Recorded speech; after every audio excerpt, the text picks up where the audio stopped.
Hi guys, welcome to my videos. So guys, today in this video I'm gonna discuss, is Canada going towards a real estate disaster? Before I proceed further, if you are not really subscribed to my channel, please go subscribe right now. And also I would like to clarify right now that neither I'm a realtor nor I'm anyone who has any sort of professional relationship with this real estate industry. So if you take anything out of this video, you do it at your own risk. So guys, in my opinion, a disaster is simmering. Why I would say this? Because people have paid too much in real estate, much more than they could afford, especially after interest rate.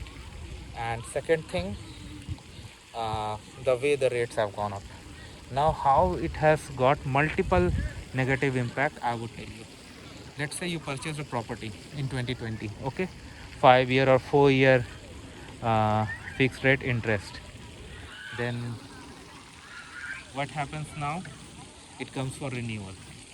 So at the time of renewal, you get an interest rate shock that the money that you're gonna pay is gonna be the 2003 or around higher than what you used to pay. That's not a small amount to come up to, right? Another case that's gonna hit even harder is the value of the property. So let's say you purchased during the peak, your property had a very high value. Now after interest rates hikes and still more they have in their plan, the value of the properties is going down. So your property's value is not what it used to be. So if you try to sell, you'll be in loss. And if you default on mortgage, again there will be a trouble because your lender may not recover the cost after selling the property. And another big challenge, that a lender may refuse to renew, although that happens rarely, because they think that either you are not making good enough income or your property is not the value. Because if it keeps on falling continuously, again there are so many true pros and cons and other points, so I won't go into it. But when you pay too much for a property and interest rate go up, your payments go up, that comes to a disaster.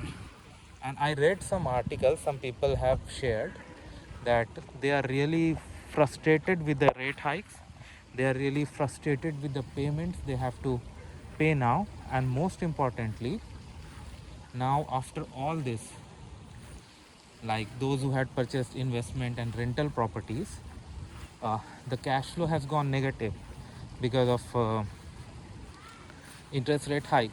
For example, you put your property on rent, somebody took your property at $2,500 a month, fine. And you are paying a mortgage, let's say 1800, 1900, so you have some positive cash flow, you can sustain, right? But imagine Bank of Canada raises the interest rate, you are on variable, or your mortgage comes for renewal and you have to pay much higher than before. Let's say now you have to pay 3500. So even if you're making $2300 or 25, whatever, still you have gone into negative cash flow. So can you sustain the property? Many investors are now saying this, that it is becoming very hard to sustain properties considering the cost they have to pay out of pocket. So that is really causing a panic. And you know what's happening with this? Some owners are trying to raise the rent.